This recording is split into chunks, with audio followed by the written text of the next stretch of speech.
Speech is Luke Evans. Luke. Again, evaluator for the Toastmasters. Yes.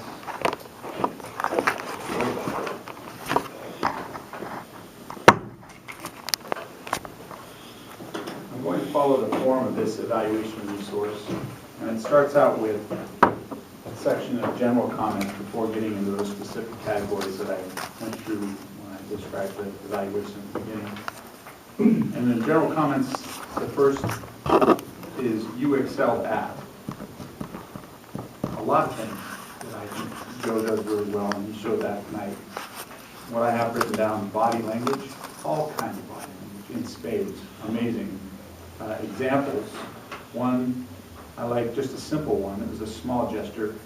That's how I'm wired, pointed to his head. When he said, I put my foot down, you know, I might not have said literally, because I had this in my mind of you know, watching these people panicking and saying, not on my watch, you know, literally putting your foot down. I don't know, maybe you actually did, but I think it would be just enough to say, I put my foot down, not on my watch. There's also noted eye contact, a lot of vocal variety. One of the vocal variety examples I really loved is when he was describing in his email the fine print, AAA insurance, he like lowered his voice, just like he would with like a little footer on an email or in fine print document. So that was nice.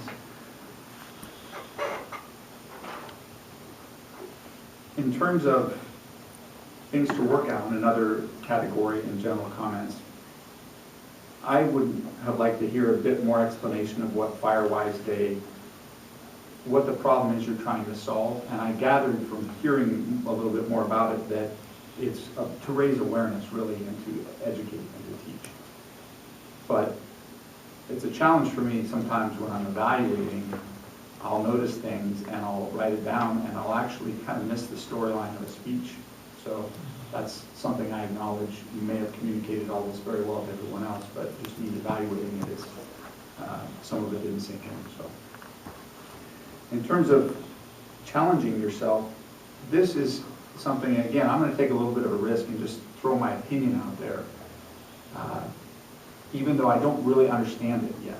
But I've seen you speak enough. I know you're super competent and you're experienced, and you can take this for what it is, because it may be just my opinion and not worth much. You have such an ability with body language that if you're in a more formal setting, I think you might want to consider reining it back in a little bit. And I don't exactly understand why that is the case, why I feel that way, but it is just something to think about. Maybe that makes sense for you. In a setting that is more casual or even among friends, it's super entertaining. I'm just thinking if you're giving a speech to a Rotary Club or a conference or something, they might take you more seriously. You might have more credibility if some of the stuff, like you sometimes go overhead, you know, and I've noticed that just a couple times, not just tonight. And like, again, in a casual setting, that works. And I feel like, oh, I like that guy, I want to be around him. But in a more formal setting, if something else might happen, I can't understand it well. Just think about that. For what it's worth. It's a good point. A lot of other great things here. I made some notes, which I'll give you later since I'm out of time. I'm going to pass it back to our general manager.